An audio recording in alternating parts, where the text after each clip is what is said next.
Recently જે અત્યારે vibrant Gujarat જે અહીંયા જવા થઈ રહ્યું છે એઝ અ રિજનલ લેવલે રાજકોટ બેઝમાં, તો એ ખૂબ જ સારો ડિસિઝન છે અને ખૂબ જ સારો ઇનિશિયેટિવ છે, જેથી કરીને લોકલ જે આપણી જે પ્રોડક્ટ છે એને એક ગ્લોબલ લેવલનું પ્લેટફોર્મ મળવા જઈ રહ્યું છે.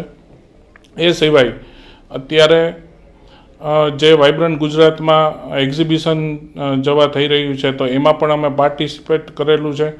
એ પણ એક ગ્લોબલ લેવલનું, જ્યારે દેશ વિદેશથી જે ડેલિગેટ્સ આવતા હોય એને એક આપણી પ્રોડક્ટ બતાવવાનો એક સારો ચાન્સ છે.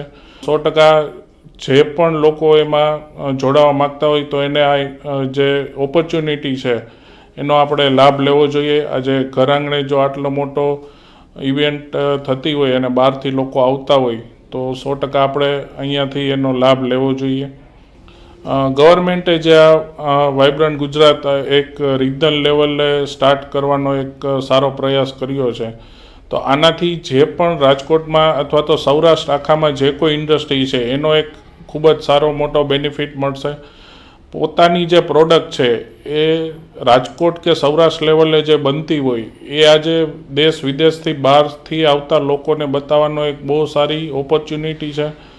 પ્લસ એ લોકો અહીંયા શું સૌરાષ્ટ્રની એક તાસીર છે, સૌરાષ્ટ્રમાં શું પોસિબલ છે.